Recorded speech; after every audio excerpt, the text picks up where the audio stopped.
We have new information tonight about a mother found dead in a large retention pond in East Shelby County. The WREG investigators have been digging deeper to answer questions her loved ones and the community continue to ask about this. Our chief investigator, Jessica Gertler, found out more about the restaurant where the woman was just hours before her death and also found out a state agency is now involved. The scraps of crime tape, the tire marks, reminders of a tragedy that's left a family and community in shock. The Shelby County Sheriff's Office says early Saturday morning, their diving team found Kristen Fundo's body in an SUV submerged in a retention pond off Grays Mill Drive in the back of a neighborhood in East Shelby County. Her husband told us off camera it was near a family member's home and about 7 miles from the restaurant Fundo had been at earlier Friday night. Fundo had said she was meeting a friend at Casa Mexicana in Collierville, and her husband says the bill shows she had 2 margaritas and food during the more than 2-hour dinner. He says he was out of the country, but his wife seemed fine when he talked to her around 7 p.m. He checked in about an hour later and saw her location near the pond.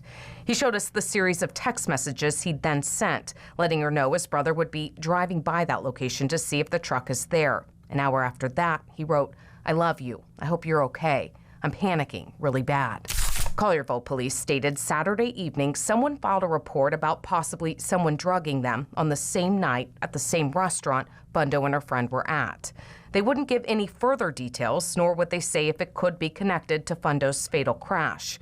They stated, "We will not release reports while they are under investigation. It could be another 6 months or more." Thursday, the manager of Casa Mexicana told your news leader they were deeply sorry to hear the news. While he wasn't aware of the possible drugging report, he could confirm they are working and cooperating with authorities, including the Tennessee Alcoholic Beverage Commission. A state spokesperson said they have opened an investigation.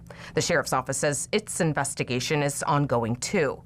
While they didn't see any signs of foul play, an autopsy is being conducted. At this point, an official cause of death hasn't been determined. They added the vehicle in the pond was implicated in an earlier hit and run. We checked again, but they've yet to provide any further details.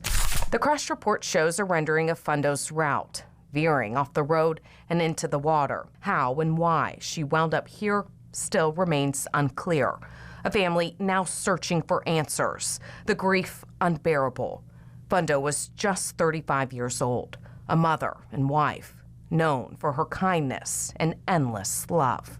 Investigating for your news leader, Jessica Gertler, WREG News Channel 3. And the WREG investigators continue digging. We will let you know what we find out. Her husband told us a family member started a GoFundMe to help with funeral and other expenses. We put a link on our website to that GoFundMe. Just click on this story.